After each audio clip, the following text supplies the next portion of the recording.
Our next speaker is not afraid to challenge convention. As CEO of 360i, she has created and rapidly evolved the agency's industry-leading brand strategy, social marketing, and emerging media practices. She has been recognized with numerous industry awards, including Ad Age's 40 Under 40. Please join me in welcoming Sarah Hofstetter. All right, so first of all, I am no longer 40 under 40 because I'm over 40. So we're going to start out with having these truths. Thank you, thank you. Anybody over 40, can we get a little? All right, thank you. This is not just a young person's industry anymore. Anyway, it's all about the mindset, right? Which I guess is a good transition. You know, when Gail called me a few months ago and asked if I would speak today, I said, listen, I'm not a researcher in terms of that's the way I grew up. I'll talk about that. She says, no, I want to hear your story. I think people want to hear your story. I feel like anytime I'm talking about my story, I feel like I should be listening more. So maybe I am a little bit more of a researcher. I like listening more than I like talking. But she said she wanted to talk more about conviction, adaptability, and the power of technology. And the team brought this to me and said, well, can you make that personal? I'm like, this is ridiculous. I have nothing to add here. But the more I started thinking about it as a marketer, the more I figured I can shape a story around this. So I thank you, Gail, for that opportunity.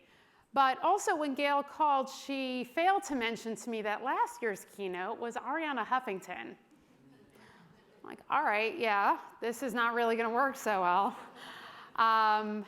And I was trying to figure out what the correlations would be between me and Arianna.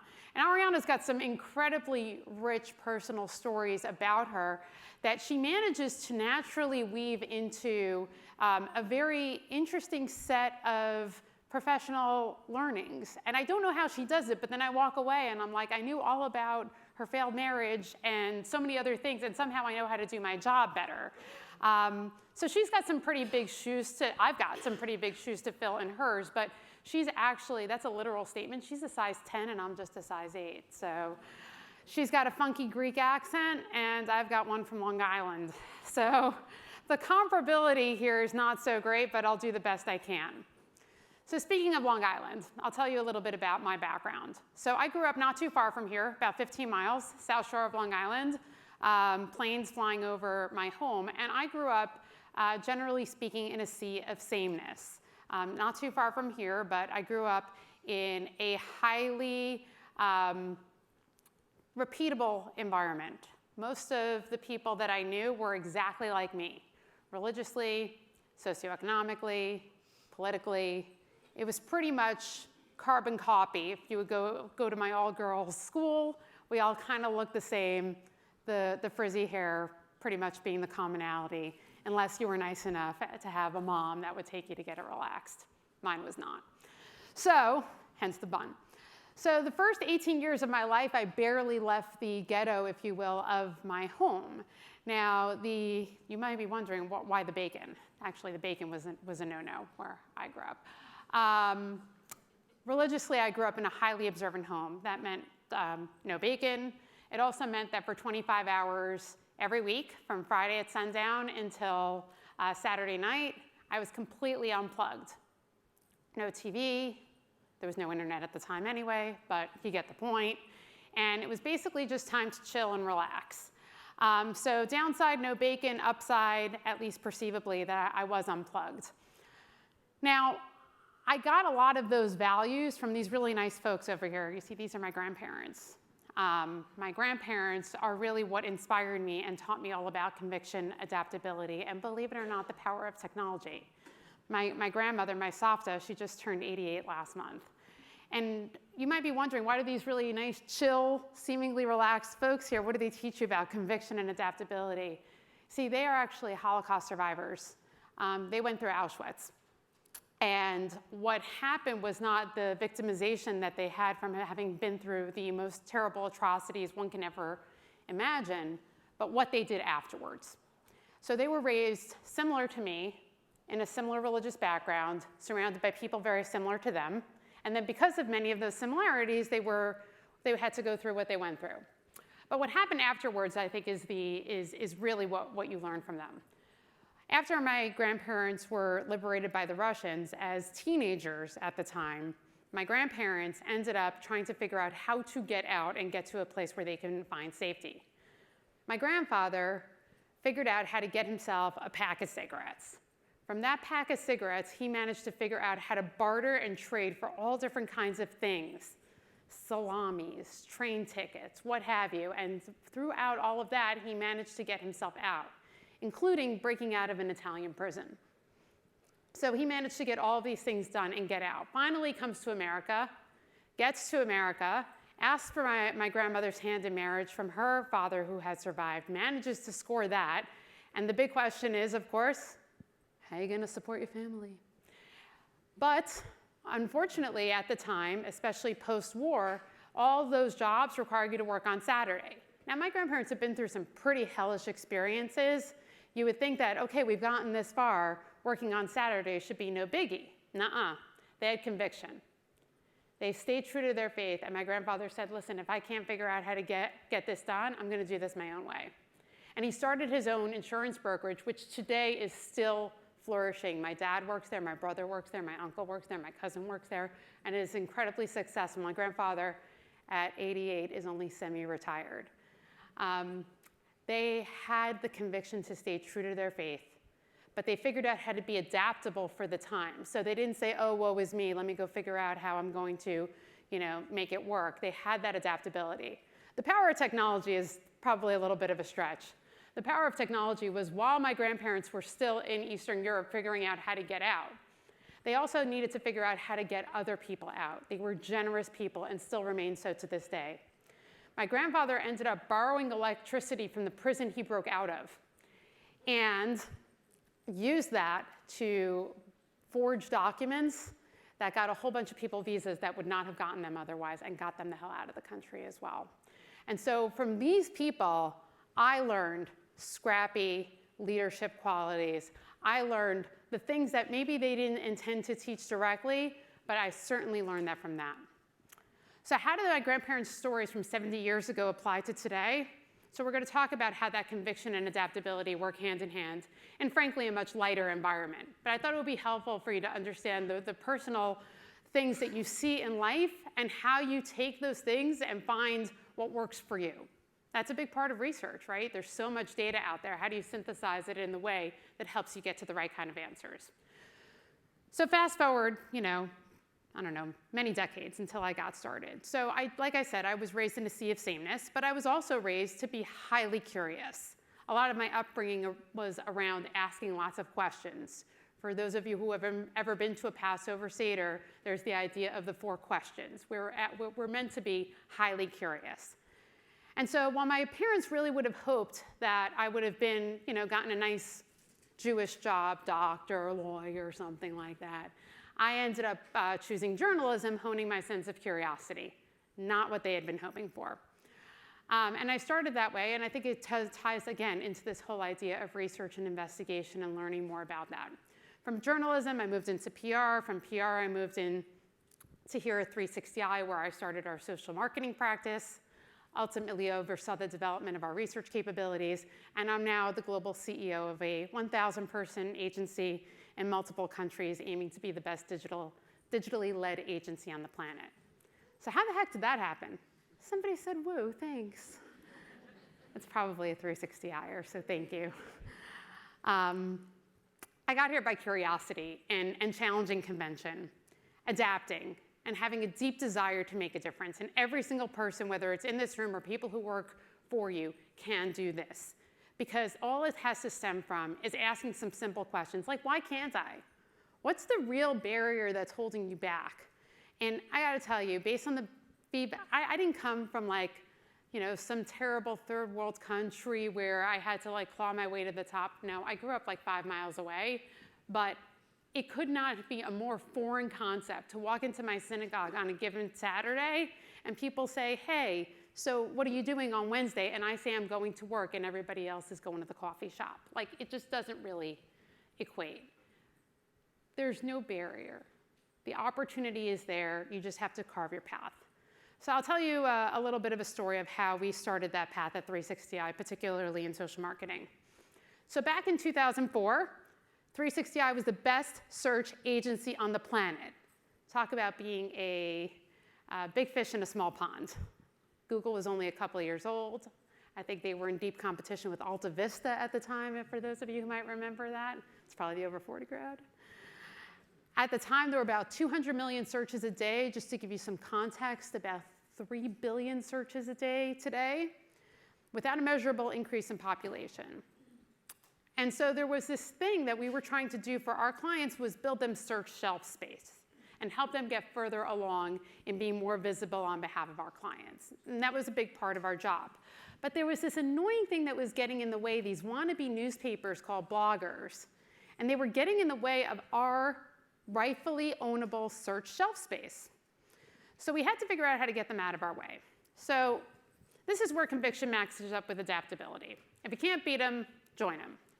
So one of our first clients where we tried this thing out was using the PR skills that I had brought to the agency. We figured out how we could put a little bit of a twist on it. So back, I don't know, it was more than a decade ago, there was a new TV show on HGTV, one of the TV networks that is still growing in audience, and it was called Living with Ed. So for those of you who might be around my age, or if not a little older, you guys might remember Ed Begley Jr. from St. Elsewhere. I see some heads nodding. Anyway, he's a hardcore environmentalist, and his wife is a hardcore Hollywood lavish lifestyle, and hilarity ensues when the two of them try to live together. Anyway, this show was a last-minute addition to their lineup, and they were trying to figure out how to get more visibility for it, so they called 360i. Problem is, when you Google Living with Ed, you do not get any search results for Living with Ed. Instead, you get a different kind of Ed.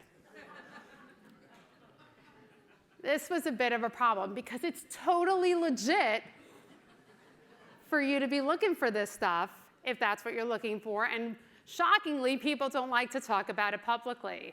But what's the search bar?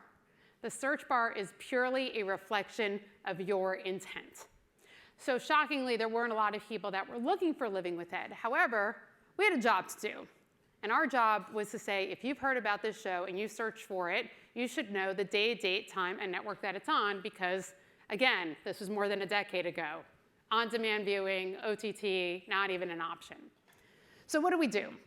Well, we said the best way for us to get search results down, well, the first thing you can do is buy a couple of keywords. But that doesn't own the entirety of the shelf of the landscape and the search results. That's only going to get you one. What we wanted to do is take over the whole damn thing.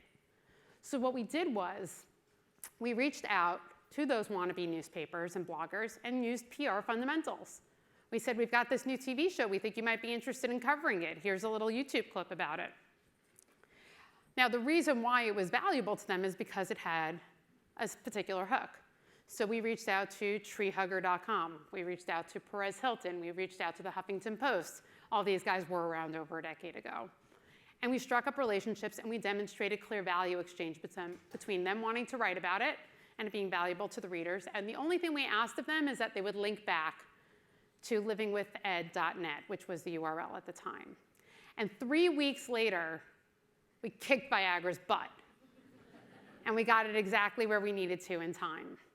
Now, what we were doing at the time was actually creating a new form of media communications, which some people knew at the time as blogger outreach, but we coined it DWOM, digital word of mouth. And by coined it, I mean we actually trademarked it. We actually own it. I think if you still search for Living with Ed, you'll see some of the links we created, which was pretty cool. I even got invited to some guy's cabin off the grid. I don't know how the heck he got internet. But that was the origins of 360i social media practice. And from there, we went on to do wonderful things. We were the agency that created that famous, or infamous, however you look at it, Super Bowl tweet for Oreo. And so we've done lots of very interesting things to help brands break through in unexpected ways. And I think that kind of goes to the whole idea of balancing that conviction that we can try something different. You just have to make sure that you're keeping to those timeless fundamentals. They just don't have to be necessarily the same environment. So what we did with Living with Ed, way back in the day, was really an understanding of best practices in PR and applying that to SEO. D1 was really a mechanism that ended up driving additional benefit, which was ultimately brand building and things like that. The search box is very similar. Search is a discovery of your intentions. And so we use this same mechanism, the one that led us to the realization that Viagra was in the way of what we needed, to teach us the fact that search is a reflection of your intention. And then could we use that as a mechanism for us to draw research and data that would ultimately lead to insights? So I'll tell you a different story going back to the bacon I cannot eat. So 5 years ago, Oscar Mayer came to us and said, we want to figure out how to build the Oscar Mayer brand in totality, and in particular in bacon. And we looked at the competitive landscape, and we do what many of you guys do or have done at some point in your careers, which is do a competitive analysis of how the brand is being perceived, who the target audience is, get a little bit of an understanding of how things are going. Well, it turns out that as much as people do like bacon, the measurable difference between brand, if you're buying it to prepare in your own home, is not that great. And when you look at some of the publicly available research, or at least that there was a few years ago, there wasn't anything measurably different about that. So we had to take a different look at it. And we said, well, what if we just look at it categorically wide? And we said, well, you know, we know bacon's big on the internet, but how big is it for real? What we ended up learning is that bacon is searched more times than Lady Gaga, who wore the meat dress. Bacon is searched more times than Kanye West, than Angelina Jolie. Bacon is huge. And I didn't need to taste it to know it. And in addition, we said, okay, well, there's something big here, but you know what? There's no duh, right? You guys have been talking for the past 2 days about how important data is, but data is crap without insight. So what was the nugget we were really going to learn that was going to help us figure out what we could do for Oscar Mayer? Well, it turns out that while bacon is huge, only 2% of bacon conversations were affiliated with a particular brand. Now, there's something we can really sink our teeth into. What can we do to just help elevate bacon conversations affiliated with a particular brand and start building equity and preference for the Oscar Mayer brand?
singles who love bacon. A dating app for bacon lovers called Sizzle. A dating app for bacon lovers named what? Sizzle.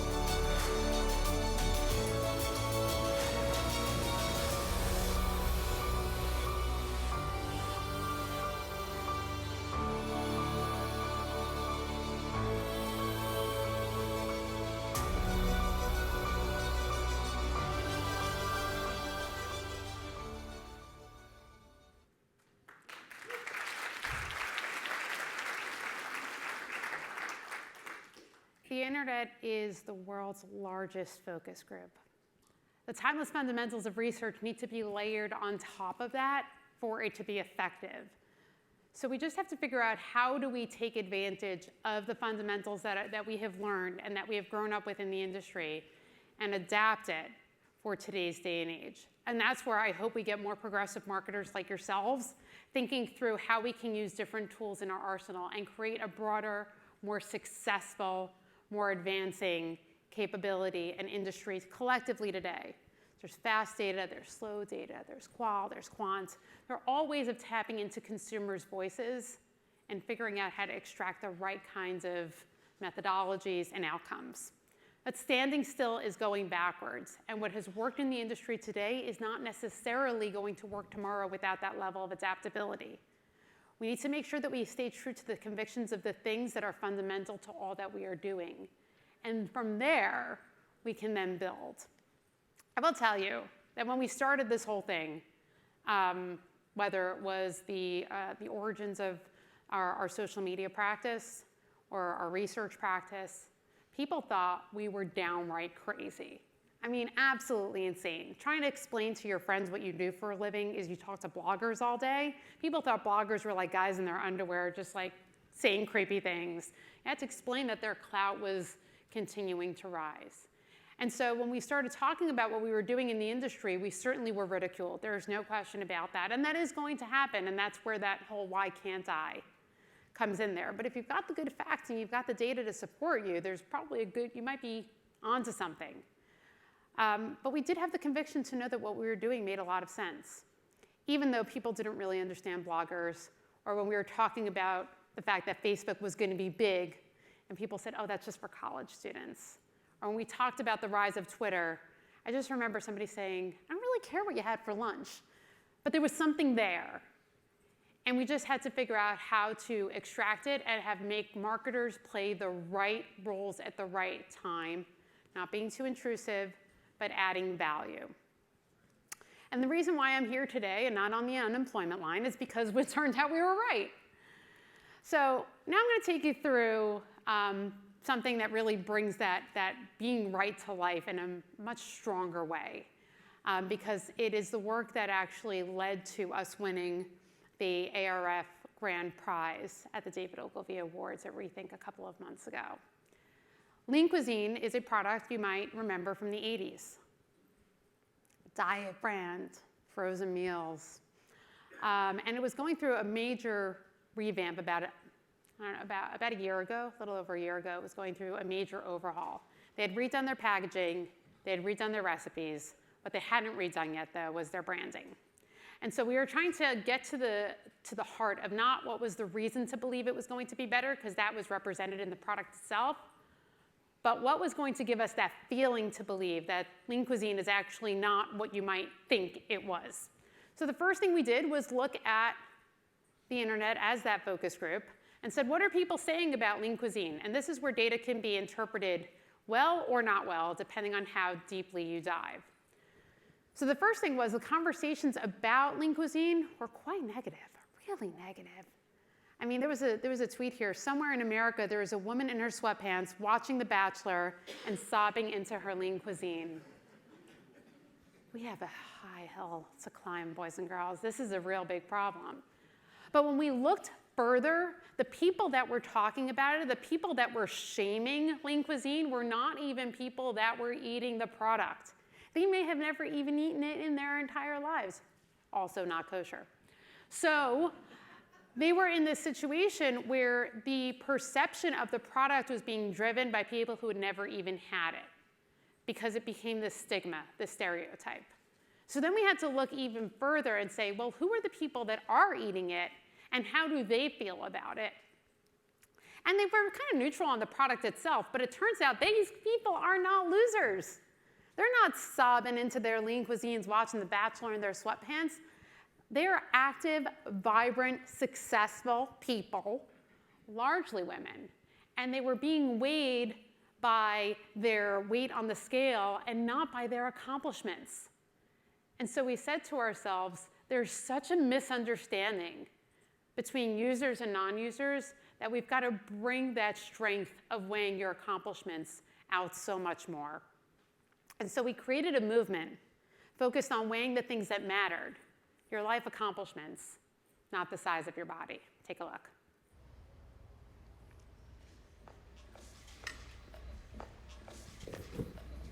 I want you to approach the scale. Oh, okay.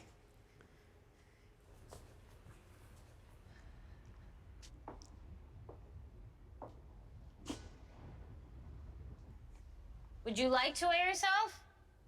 You want me to stand on the scale? I'm not gonna weigh you. Awesome. What do you feel like has been your biggest accomplishment? This bag for me is a symbol of all the places I've been, all the things I've seen, all the cultures I've learned about. I am 55. I am back in college. I'm creating a second chance at my life. My amazing marriage to my husband of 24 years.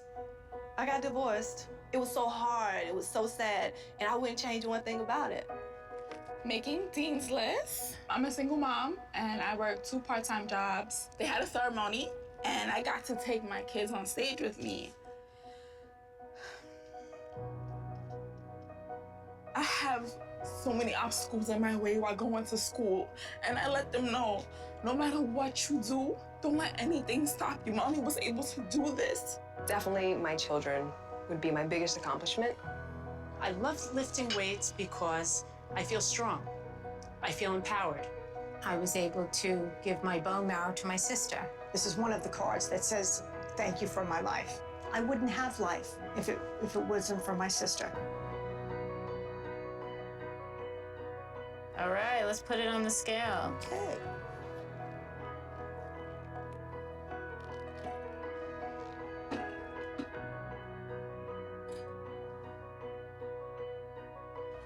What does it weigh? It's just not measurable. You just can't measure it. I'm more proud of what I'm doing than what my weight is, please. Share how you want to be weighed with #WeighThis. The new lean cuisine, here to feed what really matters to you.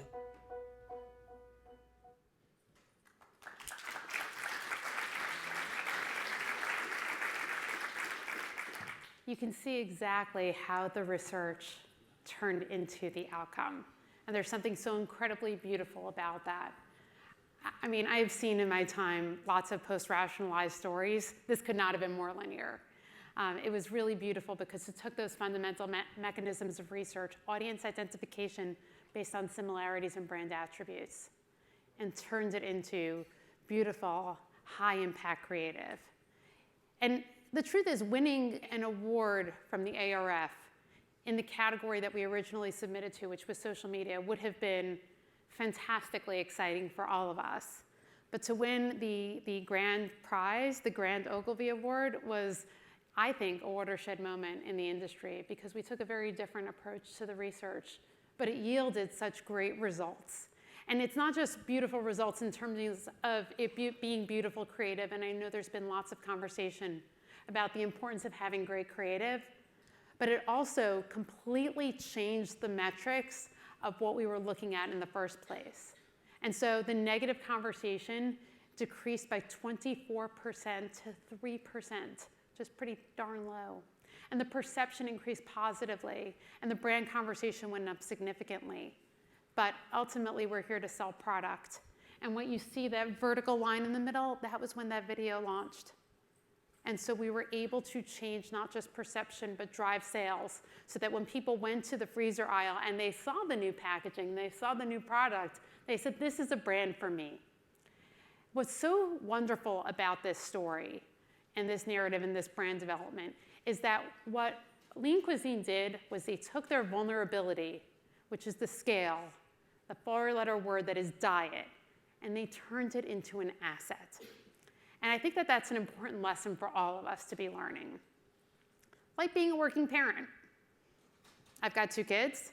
You can look at it as a tremendous vulnerability. How am I going to be able to get the doctor's appointments and pack the lunch and make sure that I get a decent night's sleep, which never happens, and also run a company, and also do my job, and also be perceived that I'm capable of doing my job, even though I'm getting pulled in lots of different directions. Being a working parent is not a vulnerability. It is a tremendous asset. And I think it really does, it makes you a better manager, it makes you a better performer. One of my colleagues, Orly LeWinter, she wrote an article for Fortune called Mad Moms, How Motherhood Has Made Me a Better Marketer. And I almost cried reading this article. I'm just gonna pull one quote out. She's been working at 360i for about 9 years now. She's got two little kids. She was single when she joined. Raising children can make you much more attuned to the emotions, motivations, and personalities of others, including people who work with and for you. Being parent is an asset, just all the way you think about it. Raising teenage kids gives me an even better edge. These are my kids. My daughter's going to be 17 next week. Thankfully, has not taken her road test yet, so you can all drive safely. But who better to train me on the future of communications than people who don't know what a corded phone is? Where I can share my vulnerabilities on how to use Snapchat without looking like a moron, because they're going to teach me how to do this. So these kids, they are fantastic because they are my testing ground. And that allows me to take my vulnerability, which is simply the fast pace of change, and turn it into an asset. Another vulnerability, I started talking about my background. For 25 hours a week, I shut down. Client wants to talk to me, ain't gonna happen. Employee has to have a deep, meaningful conversation, not gonna happen. I perform zero work at all. It's gotta be a huge disadvantage as an agency CEO. You guys heard from Erwin Gottlieb yesterday. I mean, that guy is non-stop, right? And that's kind of the job as an agency CEO. You have to be non-stop, and I stop. But that vulnerability is my asset. I can't speak for other agency CEOs, but I can tell you that if I didn't have that time to shut down, I would have burnt out well before I got this job.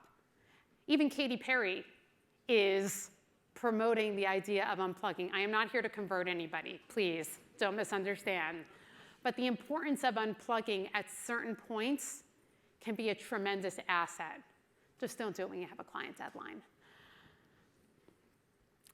I want to conclude with a hot topic of the day, just because, hey, I'm not really talking about research that much anyway, and that's sexism. Lots of folks ask me in the business about whether or not this Mad Men stuff is true. There's been lots of talk in the news. And I've been nervous about talking about it in the press because I think you kind of run the risk of getting misquoted. But I'm going to talk about my final vulnerability, which is this being my first job as a CEO. I've only been doing it for a few years, and this is my first agency job. So even though I've been at 360i for 12 years, it is my first agency job.